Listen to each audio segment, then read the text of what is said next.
Waalaikumsalam warahmatullahi wabarakatuh.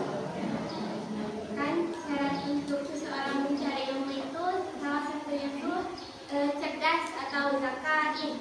Bagaimana pendapat Ustaz tentang seorang guru yang memarahi anak muridnya dan menyampaikan bahwa dia itu kamu itu bodoh, dan anak didik itu langsung merasa dan berpikir bahwa dia itu tidak memiliki potensi, dan bagaimana caranya agar seorang anak didik tersebut tidak membenci gurunya?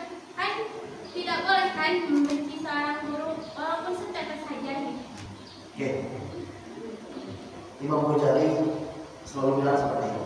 Ketika kau melihat anak kecil, maka dia selalu berpikir begini, anak kecil itu lebih sedikit dosanya dibanding saya. Ketika melihat orang yang lebih tua darinya, amalannya lebih banyak dibanding saya. Maka yang paling pertama harus muncul adalah sikap husnudzon kepada siapapun, baik dari guru ataupun dari murid. Ketika husnudzon itu berbaik sangka itu sudah muncul, apapun yang dikatakan oleh gurunya itu adalah baik untuknya, adalah baik untuknya. Maka seorang guru pun apapun yang dilakukan oleh muridnya itu adalah kebaikan untuk dirinya. Oleh karena itu memang secara thariqah, ketika seseorang emosi itu tidak terkontrol, ucapan itu kadang keluar aja, bisa jadi menyumpahi ataupun apapun. Maka seorang ibu hati-hati ketika anaknya nakal ataupun apa, doakan yang baik itu. Bawa yang didoakan sehingga imam di masjid, itu didoakan sehingga jadi soleh, kan itu bisa diganti. Makanya kata Rasulullah SAW, segala apapun yang kau ucapkan itu akan kembali lagi kepada diri. Kalau ucapannya itu baik, akan kembali kebaikan itu kepada diri.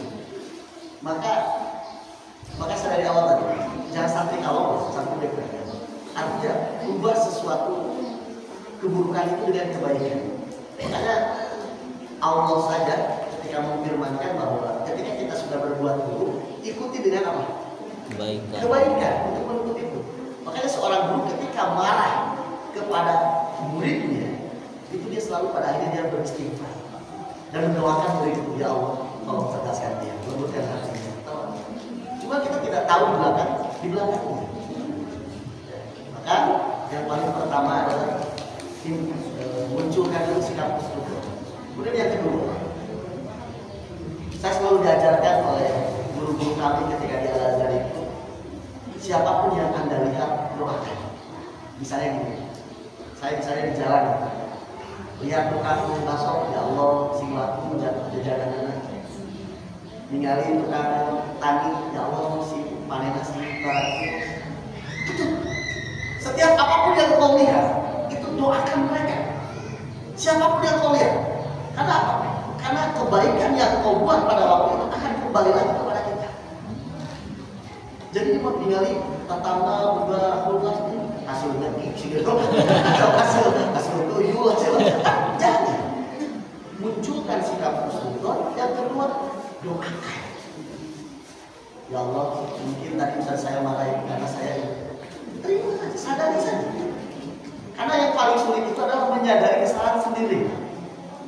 Sadari, ya Allah sadari. Dulu saya bersama Ustaz saya itu dipukul pakai rotan. Apa yang saya lakukan? Ya Allah, mungkin beliau nggak tahu. Tolong maafkan beliau, sudah itu saya. Kenapa? Karena bapak saya selalu bilang, siapapun orang yang berbuat kesalahan kepada aku, maafkan dia, sudah beres. Ketika kau berani untuk memaafkan itu, lapang dada itu, lapang. Coba ibu, satu kesalahan suami diingatnya seberapa tahun tuh? Masih bu.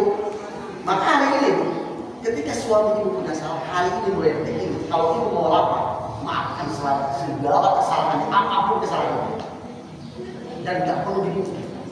Makanya orang yang jadi ikhlas dalam kitab tajkiyah Nufus, ketika dia masih menunggu, misalnya contoh ini, suaminya itu meninggal, Ustaz, dari ikhlas, suami itu mau, tapi can ikhlas, kata ilmu tajkiyah Nufus. Kenapa? dia masih apa? Mengucap kata ikhlas. Karena ikhlas itu dia melupakan dan melakukan pekerjaan lain. Sudah, beres. Seperti halnya ibu buang air besar. Ibu tidak ingat kan bentuknya, warnanya kan sudah beres. Diingat dan ibu. Entahnya berjalan normal, dan itu orang ikhlas. Maka ketika engkau sudah ada dalam posisi itu mukhlis, makanya Allah menggambarkan wa inna fil an'ami la'ibratan. Ya. Dalam hewan itu bisa dijadikan contoh orang ikhlas itu. Contoh, dalam sapi itu ada 3 saluran. Saluran darah, vaksin, vitamin, ya.